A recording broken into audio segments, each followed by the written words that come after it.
Thanks for tuning into the Pacey Performance Podcast. So this evening, I'm delighted to welcome Adam Lachance for his first podcast episode. So welcome to the podcast, mate.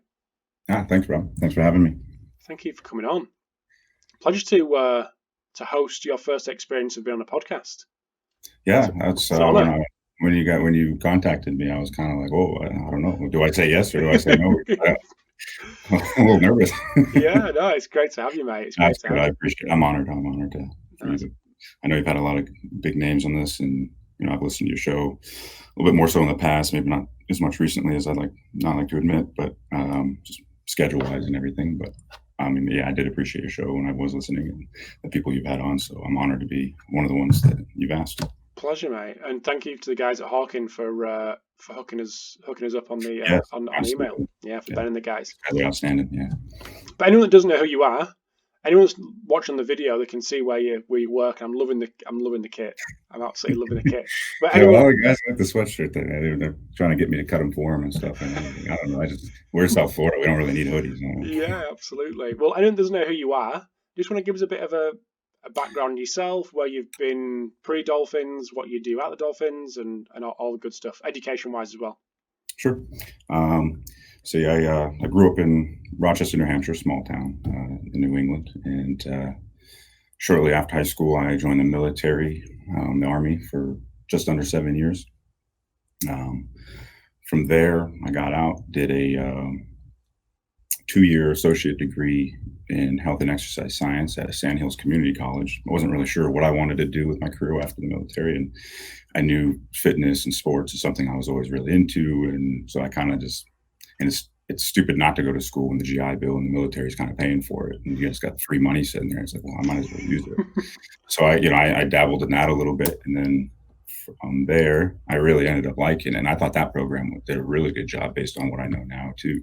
But it really got me excited and eager to learn more. And then I found out the GI Bill and the government was willing to pay for me to go anywhere. And I'm like, well, I'm over here at an associate, like in a community college. I'm like, I can go anywhere. They're like, yeah, anywhere. So I applied to different schools, and University of Miami was one of them, and got accepted. So it was a big, exciting move for me to kind of move to Miami from North Carolina, where I was at the time. And I've only been to North Carolina and New Hampshire. So moved down there. It was able to fit my undergrad and graduate degree within a 5-year span with the GI Bill there. So they fully paid for it, which is really awesome. And then, but also it opened up a lot of doors for me from experience wise, and meeting certain people that kind of, led you in the right direction and kind of set you up for success for your future in a way. So the program was good, and the networking that it offered was even better. So, sorry, go ahead. No, go on, mate. Carry on. I'm interested. Yeah. So from there, actually, when I left North Carolina, I was working with Joe Gomes' wife at a corrective exercise specialist little facility they had, and she was one of my instructors at the time at the community college. So, at the time, I'm like, I didn't know who he was. I didn't, and she had a different last name than he did, so it didn't really connect, even if I did. And he kind of introduced me to Darren Crine and David Paloka up here in Miami. He's like, oh, you're going to school in Miami? He's like, I'm happy to make a phone call. His wife said you've done well, and it's super honored from that standpoint as well. And just kind of being in the right place at the right time. I ended up having an internship here with the Dolphins in 2015, excuse me. And then ended up going back to school, and then some coaching changes were made during that time. And then Wayne Diesel, who was the sports performance and sports science director at the time, called me back, says, hey, do you want a job? And I was taking like 8 classes that semester. And advanced systemic physiology was one of them. And I was like, yeah, I do want a job, but not really, because this is busy. But I took it. And again, right place, right time. And I just kind of toughed it out through school. But I think that had a lot to do with kind of, I would call it my success at the time, because if you're able to learn those principles and the why behind a lot of stuff, and at the same time apply them while you're learning it, I think it just either sticks more or it just makes that much more sense. And I'm a big into I need to do it in order to really understand it, opposed to just read the book or read the paragraph or whatever it is, the research paper. Be like, I have to have it and do it, and to really get a full understanding of, is this even feasible? Is it working? Okay, now it makes way more sense, or whatever it is. So I think that was a big point for me that was helped me out a lot, especially in school. Like now I can answer the questions more logical because I've seen it and I've done it, or it's like you can explain your answers a little bit better in a sense, if that makes sense. Absolute sense. Makes absolute sense. I'm fascinated by the military background. And like we said beforehand, before I press record, people in sport seem to fascinate on what goes on in the military and what can be learned, and management, leadership, under pressure, work under pressure, all that kind of stuff. And I'm guessing the military probably do the same to sport. Sport do it to business, business do it to sport, and it's all this kind of, everyone thinks that other industries have got all the answers. And I'm interested to hear your take on what's, if there is anything that you learned from your time in the military that is really applicable to sport, and what we can actually learn from that environment. Yeah, I think some of the biggest things that I learned in the military that kind of really helped influence my career outside the military, or it's maybe not even so much sport in the general, but it'd be like either your work ethic, right? So like you don't have even opportunity to take shortcuts, because it's not going to work out well for you. No. Like maybe in the civilian world, and that's what I call it outside the military, but in the civilian world, like you might be able to take shortcuts for a short period of time, but like the long-term game, like it's somewhere along the line it's going to fall apart or whatever like that. And I mean, not saying that I've had experience with, shortcuts for long-term, but I think sometimes you have experience with going, well, I don't know that right now, so I can kind of like maybe fake it till I make it until I do figure it out. This will get me through the next 10 minutes of this conversation or this situation. And then I'm like, okay, now I know I got to go back and look at this a little bit better, because maybe I wasn't as prepared as I thought I was, or whatever like that. And I think those situations kind of just make you better. Things like situational awareness, just like knowing your audience, whether it's the players, whether it's the coaches, it's like I can kind of compare that to like kind of knowing your enemy in a way. It's like, what are their capabilities? How are they going to affect you if you do this or this or this? Is it going to have a positive outcome or a negative outcome? So it's like kind of understanding that in your environment. The ability to adapt basically is a big one, I think, is just kind of, like you said, those stressful situations. I think it's funny that we call stressful, but everything's a relative. And I've learned of course.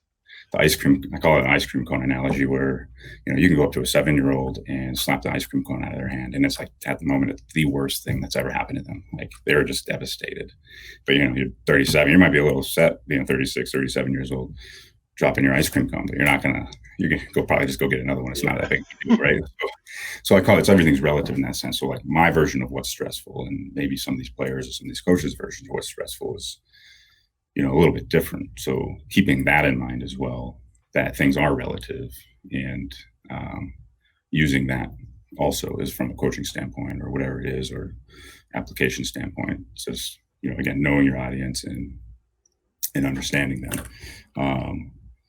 Integrity, I think that's one of my biggest ones that I think I've learned in the military. It was like doing the right thing when no one's looking is kind of how I sum it up. It's like, at this level, you're kind of expected to have some type of ownership in your thing. It's not just like a job that you get when you're growing up and you're like, I'll do enough to get by today, and that's it. And it's like, no, every day you need to like actively be doing stuff on your own, researching and reading and just trying to learn, and go looking back at some of the stuff that you've done, you past programs, your past years, your past seasons, and understanding like, could I have done this better? Could I have done that better? Having conversations with other people, admitting your mistakes and stuff like that. And then just having pride and almost, I kind of like my mistakes for the most part. I learn way more off my mistakes than I do on things I do well, and it just kind of sticks with you a little bit harder.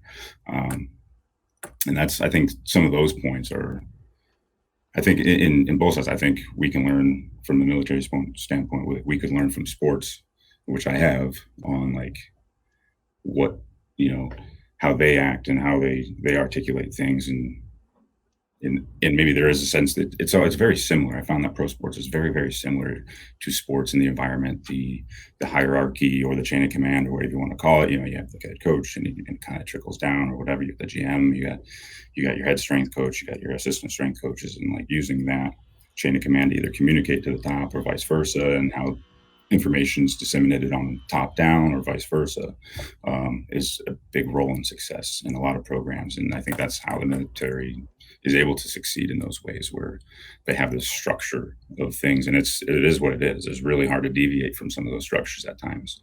I'm not saying you should stick with them all the time, because situation dependent, maybe you do have to deviate a little bit, but ideally it's everything's structured, everything's in one spot. So like you already know what to expect.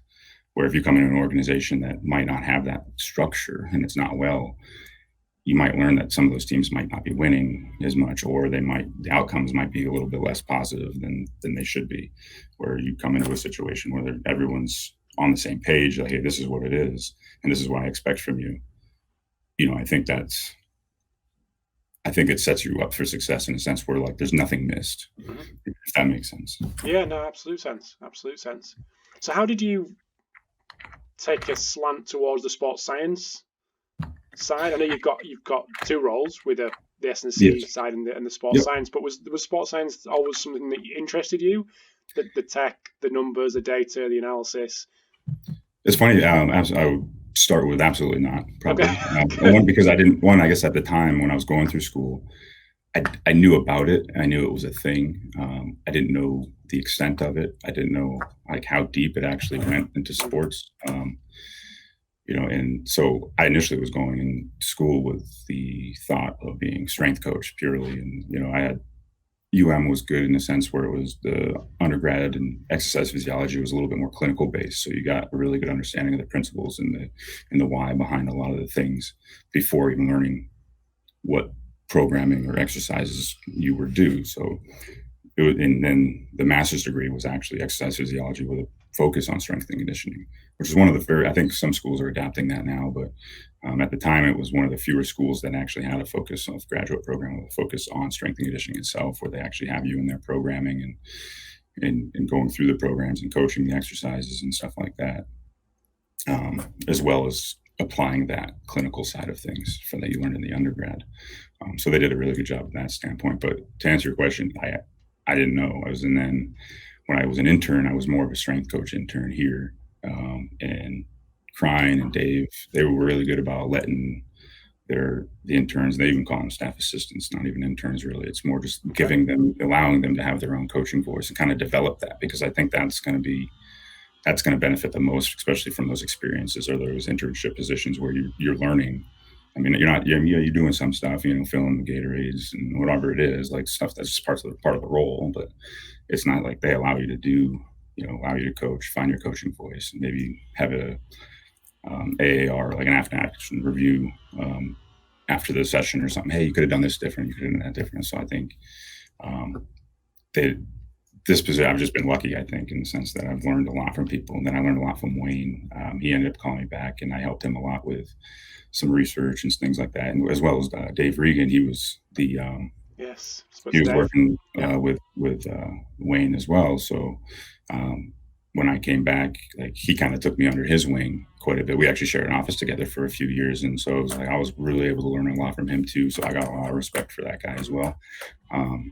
And his ability, he just saw things differently on paper in the analytical standpoint and statistics standpoint. He really understood some of that stuff where I kind of struggled. So I remember in school, I had to like, one of my electives was like statistics, and like the teacher's like, why are you taking this? I was like, because I need to know it.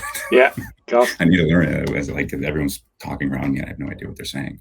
So, but as I helped out more with it, and I understood where kind of the industry was going in that sense.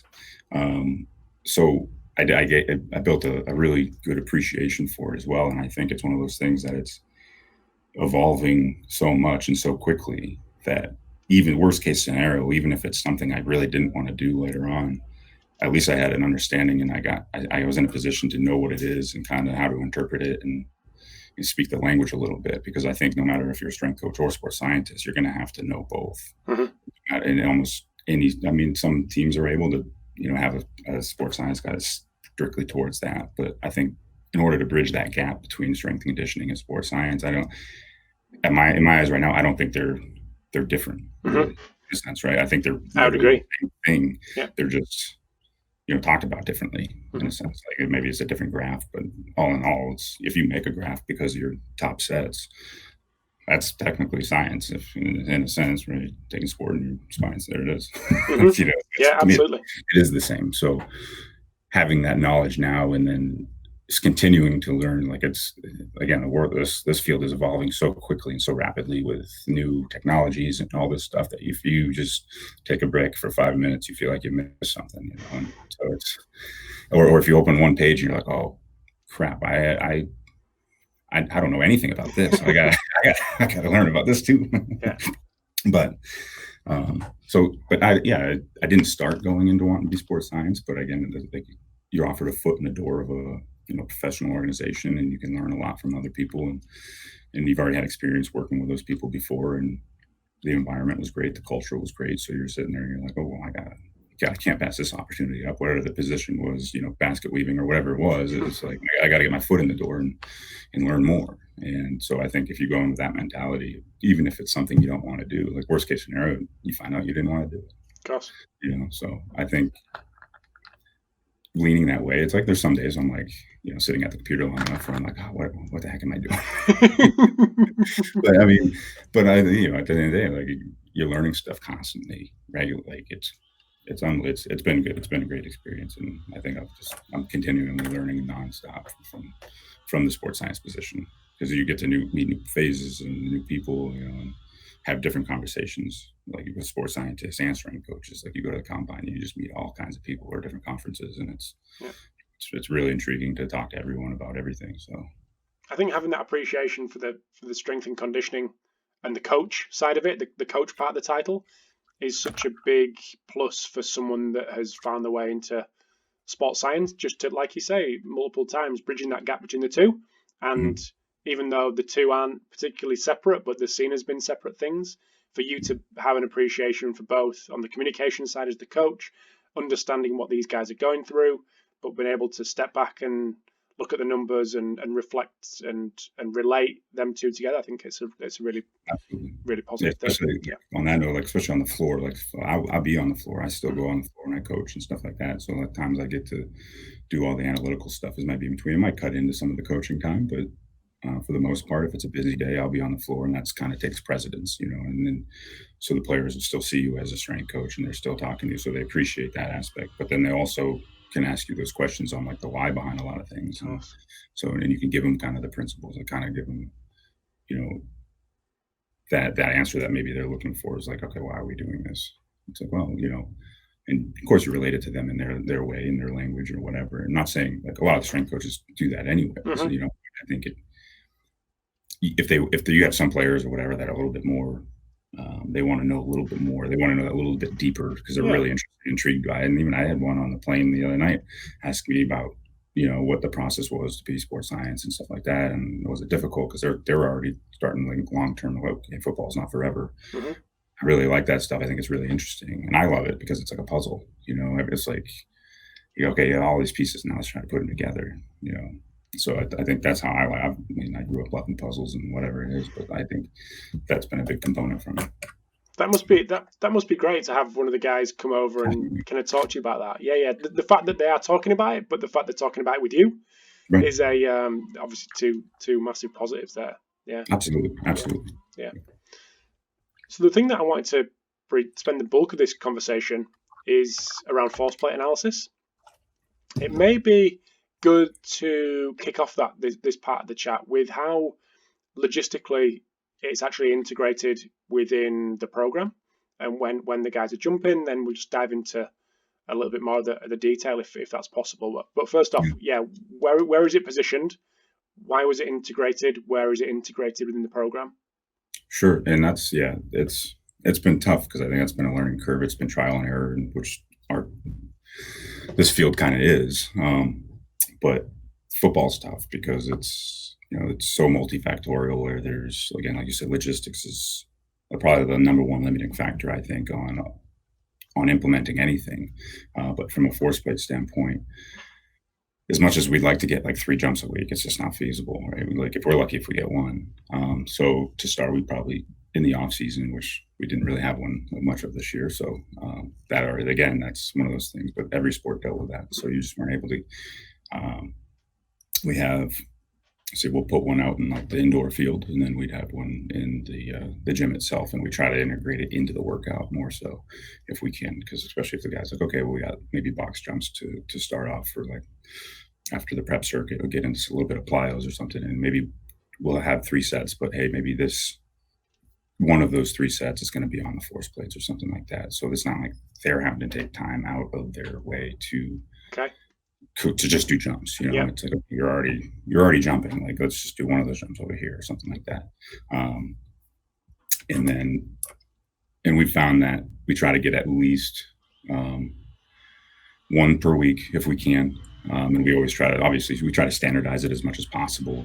And ideally, we'd like guys come in on, 3 days after the game, we call it G+3 on, like, say, that Wednesday or whatever after the game, and get their jumps in the morning before practice. But some guys just, based on the schedule, like some guys just choose after practice. But we always try to make a point, like, hey, if you're a before practice guy working out, like, let's keep it that way. Your post, but again, situational dependent. Things happen, things change a little bit, and we just try to be aware of that. But for the most part, we try to get that same, a few days after the jump, just where the guys have the ability to kind of recover a little bit from the previous game and kind of see where they're at from a week to week standpoint. Go ahead. Yeah, I was going to say, so that is that the premise of the jumps as a whole, as a global, why we do it, to actually just get to an idea of where these guys are at? So in off season, we'd probably use it more from like a training adaptational standpoint. Okay. And we might see, hey, what are we programming really working? Is that guy kind of pushing himself enough? Like, okay, everyone else is getting adaptations, but this one guy isn't. Like, why is that? Okay, maybe he's not really giving like max effort or whatever it is, or something's bothering him. He's not saying anything, and maybe it leads to conversation with the guy, at least at the minimum. So, but from an in-season standpoint, we do look at a more of a fatigue and like readiness, and we still, it's like maybe the guys don't maybe practice as much or whatever it is, that we try to look at some like a force velocity profile of some sort, which we're still kind of in the works of working on and optimizing in a way where we can kind of be like, okay, this guy needs to work a little bit on power, he needs a little bit of this, because you do kind of some, depending on what we're doing. If say the guy's not getting a bunch of practice reps in and everybody else is, and we're kind of basing a lot of the training based on like that, the lowest common denominator, in the sense of like, okay, this guy's like, majority of these guys are doing this, where some of them maybe aren't doing all that, and some of them might be possibly doing more. Mm-hmm. Like we might, our guys doing more are the ones that usually are maybe doing the starters or whatever like that. So where our focus and attention is maybe a little bit more on them, but we try to keep in mind like the guys that maybe aren't getting games in because they're the practice squad guys or whatever. It's like, okay, it's important. They might have to do a little bit more to maintain those residuals throughout week to week throughout the season, because heaven forbid they don't, and then they get moved up and they go to a game, and that's when we start seeing some stuff. But does that answer your question? No, don't worry. No, it's good. Yeah. So is there any particular metrics that you are, and like you say, trial and error, might be interesting to get a little story of, is there anything that you used to hang your hat on that you now moved away from? Is there anything that's coming from the cold that you didn't used to but now you do? Is there anything that you would particularly look towards for that readiness piece? Yeah, so I guess it's kind of been like all over the place, in the sense that we started with force decks, and which were good. They were good, and Daniel Cohen came and visited us a few times, talked to us. He was great feedback for us and kind of helped us. And I was still very new, I'm learning just what force plates were, and you're looking at this, like, oh wow, this thing gives you 600 metrics, and you're like, oh, what's what? And you're like reading every article and every time, and it's like just trying to understand what is what. And I still feel like I'm doing that sometimes. I'm still like, oh man, this is. But recently, last year towards the end of the year, we ended up going with Hawkins, and just from a usability standpoint, and their platforms, it's just so kosher friendly that it's like, it's just, and the numbers kind of just make sense a little bit more, what they're giving you. And, maybe it was our testing or whatever it is, our strategy, what we were using with force plates before. And again, I think that was our big trial and error phase too. hey, let's try this, let's try that. From a logistical standpoint, can we do it on these days? Can we not? Let's try the mid-thigh pull. Is that possible? Is that feasible? And, maybe there was limitations to the program, the software, the internet connections, and, who knows? But you only have a limited amount of time to get the buy-in from those guys, especially when it's something, okay, we're trying to jump post-game, we're trying to do Nord board measurements and whatever it is. And it's like, okay, now we're asking these guys to do a lot. And we just make sure we got to give them feedback on it too. But from a metric standpoint, recently I kind of just, was it last off season? I kind of look back at some of what we've seen, even with some of our 4-6 data too, is I kind of look back and saying, okay, we've had either these guys get injured throughout the middle of the season or whatever it is. These were our guys that were very compliant on jumping, and, their numbers are, pretty reliable for the most part. And so, unfortunately, we maybe get 16 measurements throughout the season, and that's just kind of like, would we like more? Yes, but for the most part, you get what you get, and you kind of try to make trends off that and identify those things. But we would look at, I started looking at, like, a lot of it was breaking phase or the eccentric duration, which was in force decks, but I was just finding common trends. I'm not saying that is the number one factor, but any one of our guys that have a season-ending injury for the most part, or a pretty severe long-term injury that dropped 20%, and I was like, okay, that's pretty significant. It might not be the only thing I'm definitely not going to ignore it though. So I'm going to put it on the paper to look at. There's a lot of people like, why do you look at that? And I'm like, well, like I use logic and like how to use common sense in a sense where like, okay, well, let's think about it. Breaking phase, if you're dropping down and it takes you longer to do so, you have more time under tension, you're increasing the amount of metabolites in the fatigue in the legs and stuff like that. So if that 1 or 3 jumps has decreased 20%, and then you go out on the field and you have to do that another 100 times, towards that 100th time, I'm sure like the muscles that, the primary movers and everything like that were actually contributing to that braking phase or whatever it is, your ability to basically land or load the brakes, that's and they're not working anymore, and it's other things are gonna have to take over, and maybe the things that we don't want to. And so I kind of, that's how I viewed it, and was just like, okay, more time under tension, increased chances of fatigue over time, especially XLs, decels, stuff like that. And over time, it just builds and builds and builds, and all the negative hormones in there are just kind of just eating away at everything. And you're like, oh crap. So that's kind of, I try to use some type of logic and, okay, why would this be important? Like, let's go through the movements in our head. So when I'm looking at metrics, I try to pick one from almost each phase, at least one from each phase, just to kind of see what that pattern looks like. Because at the most, you can probably at least identify there was maybe a change in counter movement strategy, opposed to maybe it's not fatigue. But again, you go back to, okay, his jump just looked different, or he performed it differently. That opens up another room for conversation with the athlete. There's a lot of the sports science stuff and a lot of these like force plates and stuff like that, I think at the minimum, or even sometimes it just stops there too, is, hey, this just leads to the conversation with the athlete. I'm never like, oh, hey, we need to take this guy out, or we need to not have him practice, or whatever it is. It goes, all right, well, let's go talk to him. Like, maybe we didn't discuss it in the meeting that he got hit in the knee with a helmet or something like that, or he didn't bring it up or something. And it's just like, hey, let's go talk to him. And maybe that's just the case. I'm like, okay, well, now it makes sense, opposed to, yeah, I'm just feeling really this. I haven't eaten. Talked to a nutritionist. He hasn't eaten in like 2 days. And you're just like, okay, well, now we have to start thinking about other things, and you're looking at the overall load or whatever it is that he's doing. But from metric standpoint, like I'll just look at I'll look at stiffness, braking impulse, braking phase, braking RFD, RSI mod, propulsive impulse, and peak propulsive force. And that's just kind of like, it gives me like a good snapshot of what the jump kind of looked like in my head. If without actually seeing the guy jump and maybe one of the other guys was doing the recording of it or whatever, I can kind of get an idea like what his jump looked like, which I always like to be the one to record, because when I'm looking at the numbers, I can go, okay, he definitely had a deeper counter movement than he usually does, or whatever it is. Which might change some of those metrics. But typically, one of those 6, I'm like, okay, we're looking at it, and when we compare them I'm kind of comparing them with football. It's different. Like it's a week to week sport, and a lot can change from a week to week standpoint. So you have receivers or defensive backs and who they're going to be facing, who their opponent is that week. Is he like rated the number one receiver in the league or defensive back in the league? Where it's he's gonna get some work in this week, or are the routes primarily like go routes where they're just getting we had 5 or 7 kickoffs this last game, which is all great stuff, but now you got guys hitting 600-700 yards at 16 plus, and it's like, okay, that's taxing, so especially from a neurological standpoint, and when you got to do it all the same thing the next week. So to include a 5-hour travel or whatever it is. So I think, you try to keep all that stuff in mind when you're looking at some of these things and kind of what you expect to see versus what you don't expect to see. And again, it all just leads to a conversation with the athlete first, and then maybe, or the positional coach or whatever, like, hey, did you guys have him do these kind of routes more so? Or like, yeah, that's fine. Okay.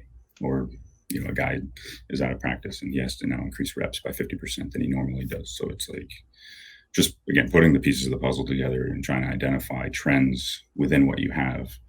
I mean, research definitely has helped, but there's not a whole lot on American football because it's so hard to collect good data on guys, because either maybe I can't jump this week because they rolled an ankle or whatever it is. So you're kind of using, maybe you have 2 jumps on him from the previous year, then he's just now coming back for a turn to play, and you're like, okay, not really much to go off with, but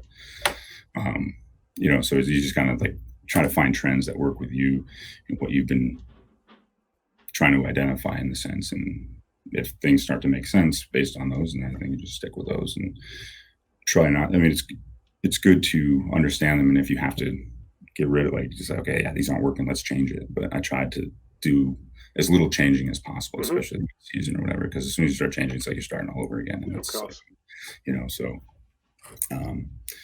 But I hope that answers. I know I get a little off rants and stuff. No, that's fine. It's good. It's all coming back to me, to the benefits of you having the coach's eye and been out there with the guys and been able to contextualize things.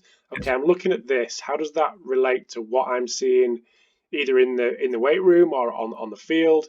I think to me that's what's coming across as such a positive for someone like yourself who has them 2 sides of the brain almost, the coach and the sports scientist. You hit the nail on the head with that. I think the number one, anytime going into anything or before I adapt another form of technology or whatever like that, I'll ask myself those contextual questions. Okay, how does it fit into our program? How does it fit in logistics? What can I gain from it? Is it going to make any changes based on the outcome, or is it not? And if not, I'm not going to use it, because I don't want to be the guy that just tests to test. I think less is more if you can really hone in and fine tune some of those like 3 things that really can go into decision making, opposed to being mediocre at 10 things and maybe one of it really is used or utilized. Then I think you're going to be far better off. You don't confuse anybody. You actually get more buy-in and things like that. So when it comes to just asking the questions to yourself and then to others, and again, using that contextual evidence and the coaching element, I think, is one of the most powerful tools that we use. And as soon as you remove it and sit behind the desk and just read the data, even though you're not the one collecting it, I think you're going to find problems. You're going to find stuff that might not have been there. You're going to look for things, and if you look for things, you'll find them.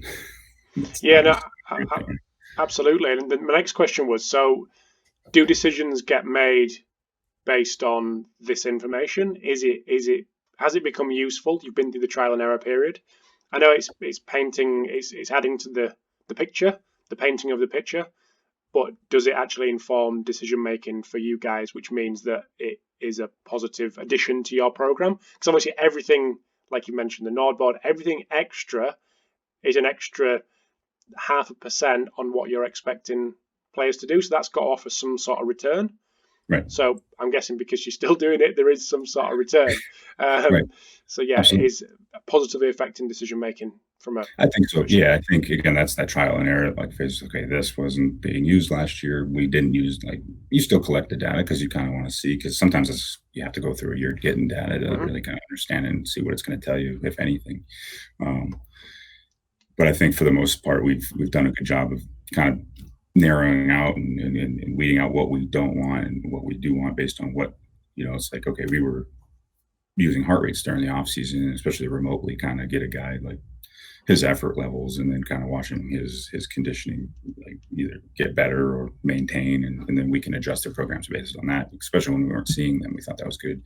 And I think heart rate's a super important thing, but for us, is it, and like whoever your audience is it going to change the decision making more so than what you're already doing?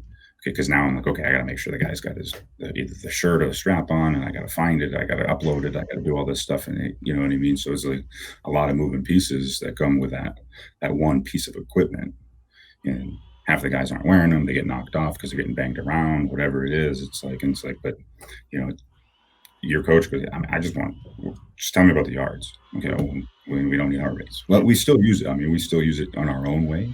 Like example for the heart rates, maybe we do a quarterly heart rate run in a sense, just to make sure, and it's a standardized run, and that you just have it. It's like time based or whatever, and we just kind of use that to look at, make sure the guy's conditioning isn't getting too far out of the red, like into the red, or you know, it's just kind of maintaining again, just kind of checking ourselves again real quick, just make sure, yep, check the box, we're still good here, or we have to maybe adjust on the go or something like that. But yes, no, I think this has helped with decision making as far as, because it's almost like stuff we already know. It's just kind of quantifying it for us in a way. It's kind of just kind of letting us know. It's like, nope, you're 100% spot on. It's like, hey man, that guy he looks smoked, he looks taxed right now, and like, you know, and all of a sudden he jumps and stuff, and he's just like, all his values are just plummeted.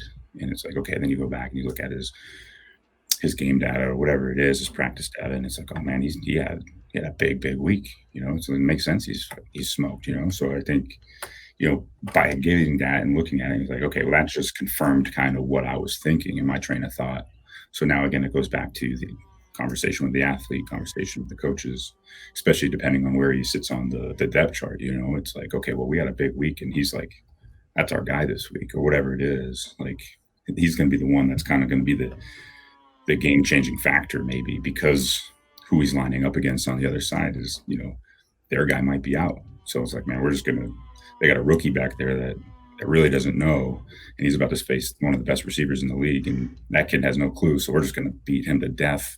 So we got to make sure this guy's good, you know, or whatever it is. You got to, you know, whatever scenario fits that sport or whatever. I think that's, again, back to the contextual factors of things of just identifying those things. And it's like, and if you word it in a certain way, and that's going into, I think, later down in the notes, but the communication of certain things, of how you communicate them, and who you're communicating to, know your audience. And you can go up to, hey, our guy's at 80%. Your coach is like, what the fuck does that mean? Right? Like, you're like, yeah, but if you tell him like, hey, yeah, he's hurting today or whatever it is, and you kind of learn how that coach wants to see things or whatever it is, and pitch it to him that way, and he goes, yeah, no, you're right, okay, got it. And again, it takes time to get that buy-in, I think, but again, articulation and the way you, because if you start just throwing information at them right off the bat and these crazy graphs and colors and all this stuff, and it's like they just want one bar graph or whatever it says, like, this is what the team did today over time, and you just look at the trend of that or something that compared to every other Wednesday or whatever, and you go, he's like, man, we had a shittier game because we did twice as much as we usually do on this week.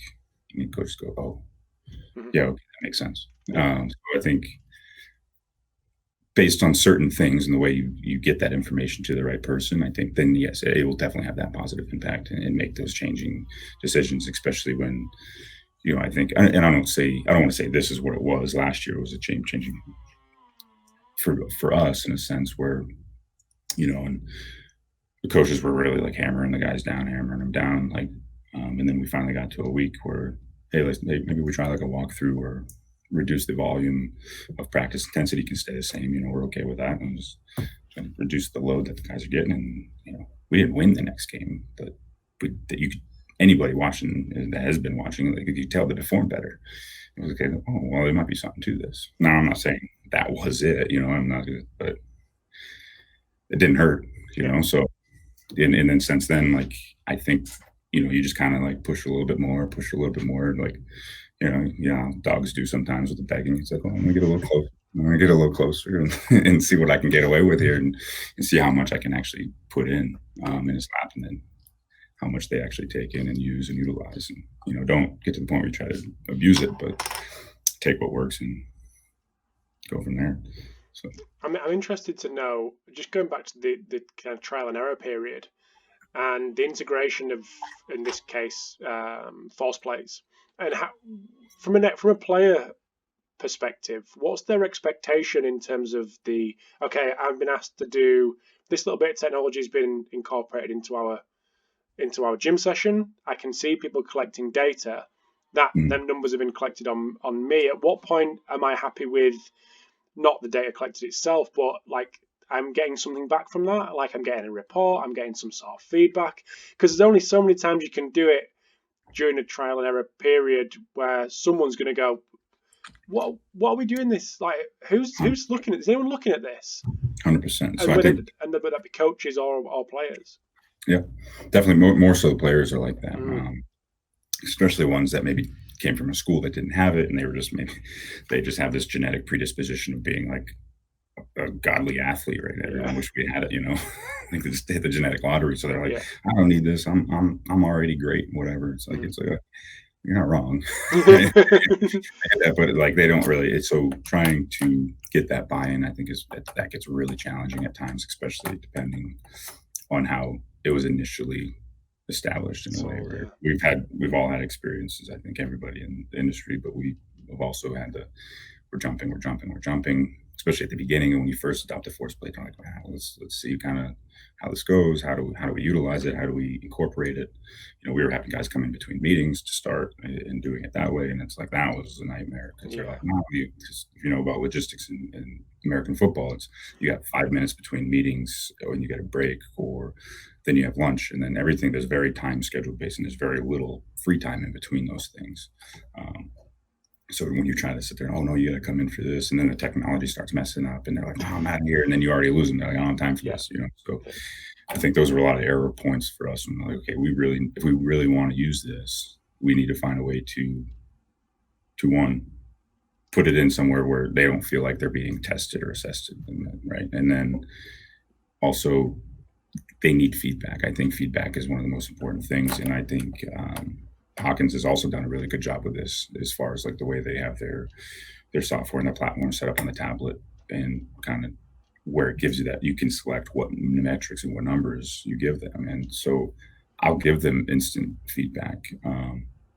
And I try to treat it like almost like a video game. I feel like I'm still a younger guy, but like I forget sometimes I'm like 15 years older than some of these guys. So, then I'm like, well, I like video games and stuff, and like these guys are always playing. They always have it in the top of their mind. The high score wins. So one of those instant feedback metrics would be like, I just use peak power. It's not maybe one of those things that I use to really make decisions off of, in a sense. And I'm sure there's others I could use, but the bigger number, the guy likes it, and it doesn't throw off their mental state either, where it's like it's one of those numbers that might not drop a lot when all the other ones do, and where they're like, oh man, I dropped 30% or something like that. It's like, or 20% from last week, and they're like, then you get in a whole another all the things issues, Now a lot of these guys are mental guys, and you don't want to kind of stay away from that. Like I'll see it, I'll be like, oh, okay, I'm gonna have to look at this stuff a little bit later on him. But like the power, whenever it's like, oh no, you're right within your average. I was like, 1-2% is not a big deal. You're good to go, whatever. And again, I don't like to lie to the guy, I don't. But I'm also feel like I'm not so much lying to him, but I'm more protecting him from himself, in a sense of overthinking something and just whatever. So I'll use like something like that and then we'll put it on a leaderboard, and we'll even go as far as waiting for the leaderboard. So maybe the first few weeks we just do the jumps. Yeah, it's novelties there. It's like, okay, cool, we got jumps. What's my number? And the few weeks later, then I'll incorporate the leaderboard to like kind of reignite that novelty again. Yeah. And bring it back, because it does wear off over time. And then now it's a competition again. Now everybody sees everybody's numbers on there. It's like, oh, on this, I'm 8,000. Oh, I'm going to jump again. And they, you make it competitive. You got to make it fun. And then you start getting some of those max efforts back and of these guys, especially even after a win or whatever like that. The guys pumped, the mentality is good, so you just kind of reinforce more of what you're doing in a different way. They don't realize it's happening, but we're doing it that way. And then the next phase of like a couple of weeks go by, and now we're giving them quarterly reports. So we'll give them a quarterly report, like a player analysis or player profile in a sense, and we try to make it very simple, which is, hey, this is your peak power of all time. This is what you did this week, this quarter, right? If it's down, then that just means either one, you need to recover, blah, blah. Again, it leads for them to have a conversation with us at that point. Because we'll leave the report in their locker. They show up on that Wednesday or the Monday or whatever, and they kind of go, okay. And yeah, we have to explain some of it to them in a sense, like, hey, this graph is this graph is this, but it's not so jumbled with stuff where they're like, what? I don't even know how to read this. Yeah. It's like, here's a number, and here's where you are. This is your best number, and this is where you are now. Pretty simple to understand, and I think they go, okay, well, what do I got to do to make it come up? And it's like, well, let's talk about it. You haven't been sleeping, you haven't been eating well, your nutrition is whatever it is, or you're just gassed overall. Like, now we just need to incorporate more recovery modalities, which we have all the recovery things under the sun in this building. Now we're trying to, after that report, we've started finally getting guys in coming off on the player day off to actually use those things. And it's like, okay, that's exactly what we're looking for. That player buy-in of things. And now they're going, now these numbers even mean more to them. Mm-hmm. So giving that feedback, I think, is one of the most important things you do, because you never want to hear the guy go, why are we doing this? Yeah. And if you do, then you just kind of take ownership in that and go, oh, okay, maybe I'm not doing enough to give them that feedback, or I'm not using it the right way. And then, and sometimes you just get lucky too. Like last year was an example of one of our guys. We use Zebra, so it's all based in the show. It's not portable, but we had training camp somewhere else last year. And one of the guys that we just kind of, I don't want to say use the word concern, but one of the guys we like to monitor over time. We were just like, hey, we want you to wear this GPS unit while we're out. And, he's like, man, I don't like that stuff. It never goes. And I'm like, just trust me. I'm like, I need you to just help me out here. It's like, it helps us kind of give information and kind of helps us dictate what you do in the future. And he's like, okay. And then it just so happens that like we were able to get him like a day off or a walkthrough like that next day.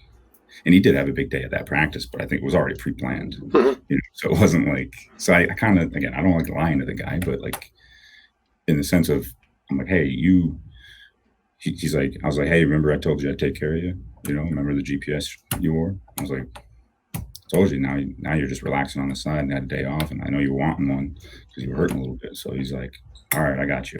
And then so you get that, like, that's almost an instant buy-in. So now everything I've asked him to do has been so easy and effortless at this point. Mm-hmm. So it's, and as long as those things continue he gets that feedback or the idea of,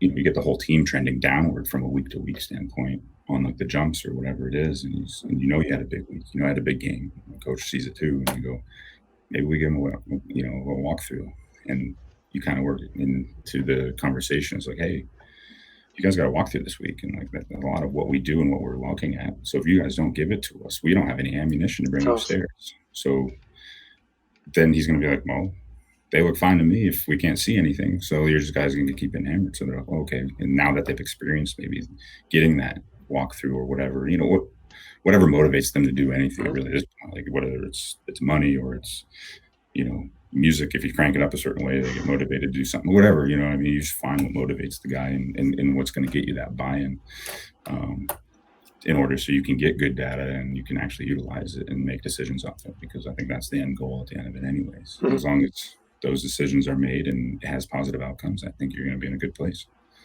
What else do you collecting that's on the report that helps you hopefully get that guy to read and then come back, ask questions? Did I see you wearing an Aura ring? No? Yes. Yeah. Do the guys, do you have, are they incorporated? We looked at it. We looked at it a little bit later in the season, where it was kind of like, do we make this decision now to get them? And, as much as we would have liked, there's just there was so much stuff this year. I can imagine. Like all the changes we had to make, all the guidelines as it was. And it's like just one, who's going to monitor it if we do adopt it? Like, okay, maybe it was probably going to be me, and that's one more thing I got to start looking at. But Oars did a really good job of like letting us try it and look at it and utilize it. And they let us keep these for the end of the rest of the season. Like we did the strength staff and stuff, just kind of doing the training staff, just to kind of see, we just wanted to do our due diligence and say, hey, let's look at some wearables and stuff like that. But that was, it is something like we looked into. going forward, possibly, because even once COVID's over, I think it'll be beneficial from a sick standpoint. Like, hey, this guy, you got a inactive guy that is kind of getting sick, even though he's not going to play during the game. Like, let's not put him on the plane. Like it's a no-brainer in a sense. But if you can identify that before, I think that'd be good. But you were asking what the other. Yeah, just any other information that you put on the report that you've had success to enable and spark that conversation. I mean, we've gone through obviously false plate stuff, but is there anything else in that report that you'd see as key to start them conversations? Yeah, I think, again, high score wins. So we look at these, include speed. Yeah.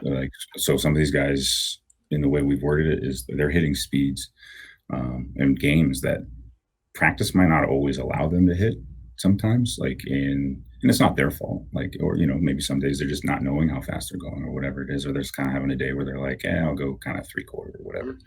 And we've tried to stress the importance of, working at those high speeds. If you don't train at end range ever, whether that is even like from a lift to a maximal effort on the field, once you get there, you're going to have problems. I think everybody kind of sees that. And you get a guy that pulls something because he's out here during the play or his legs fully extended. And, okay, well, yeah, that's the guy that short ranges or short reps a lot of stuff. And he doesn't get full range of motion on maybe a hamstring leg curl or something like that. He's only going 1/4. I was like, oh, well, typically your hamstring doesn't pull when it's, it's flexed at 90 degrees. It's probably going to pull when it's straight out or whatever, or when it lands on it, it's stiff. But I think so. Just trying to speak their language and find their ways to do it. Like, I built these radial graphs that look like speedometers, and hey, this is your all-time max speed. Same thing with the jump. Like, this is your all-time max speed. This is what you did this week during practice. And it's like, we need to make sure you are hitting at least, maybe in your 90% of your max speed. And some guys are other ways. Like, man, this guy, that's all he did. Hey, stop doing that.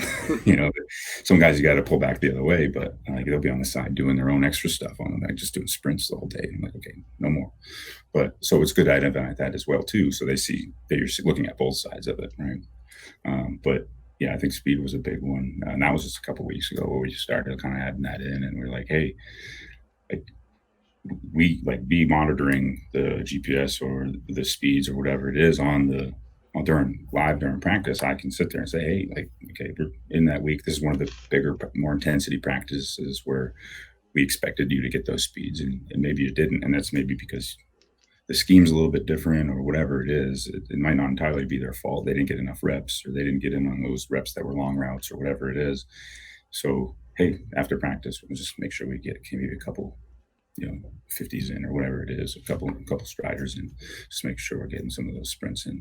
It doesn't have to be a lot. We just want to make sure they're getting some, because, I think if anybody knows anything, if you don't hit a certain number, and as soon as you try to, and that's when bad things start to happen, whether it's lifting or running or whatever. It's like, I'm going to go try to pick up this steel pipe for the first time. I've never done it before. My back's probably going to get blown out, so. Cool. So we try to word it in that way. We try to be logical and just using critical thinking, saying, hey, how can we make this easier for us, easier for them? And a lot of it, I think it registered, and our numbers were through the roof last week as far as high speeds and stuff like that. So it's like, oh, good. We're finally, it means it got through, and then now we're working on putting it up on a leaderboard, not so much a leaderboard, but with themselves, where it's like, hey, you hit 95% today, or you hit 60% so far this week based on your overall speed. And now it's, again, that's just that increasing the novelty or reigniting that novelty factor of them. We're like, okay, yeah, it's still important. Maybe we didn't do it right away, because if we did everything right off the bat, then it's kind of loses its interest later on, week 16. So using that and incorporating it a new way, or just trying to reminding them, like, hey, this is still a thing. So I think that's one of our metrics I think we've used this year, just to get them to put more effort in on the field, or after practice or whatever, make sure they're getting that stuff in, even if maybe it's not requiring them to. But sweet. I said I promised I'd keep you an hour, and I'm gonna stick to that. But where can Yeah, no, that's fine. You're a busy man. But where can people get in touch with you, Adam? if people listen to this want to have a little chat about course place or your background, whatever it may be, where's the best place people get in touch? That's the thing. I'm not much of a social media. I don't have really Love it. any. I don't have a social media. I've had them in accounts before. I just don't. I know like a lot of people use Twitter and all that Yeah. stuff. I don't own a Twitter account. I've set it up for school or something like that one time, and I just never actually utilized it. But I think LinkedIn might have a way to contact me. I have, and I get a message through my email that way. I guess that would probably be the easiest way. But for the most part, yeah, I don't. Massive respect for that. Yeah, I'm not a big phone guy. I was actually, my phone broke last week, and I was actually looking at flip phones. So, yeah, it's good work. Good work. Yeah, hold out. Don't do it to yourself. Yeah, it's a lot. Technology's a lot, and I mean, it's important. I think it's done a lot for us, but I also think it gets us away from us just being human too. Yeah, absolutely agree. But thank you very much for coming on, and I'll guide people towards your LinkedIn if they do want to get in touch and reach out. But really appreciate you coming on and being so open with what you guys do there. Really appreciate it, and we'll keep in touch. Yeah, absolutely. I appreciate you having me. It's been an honor, honestly. Pleasure. Thanks, Adam. Thank you.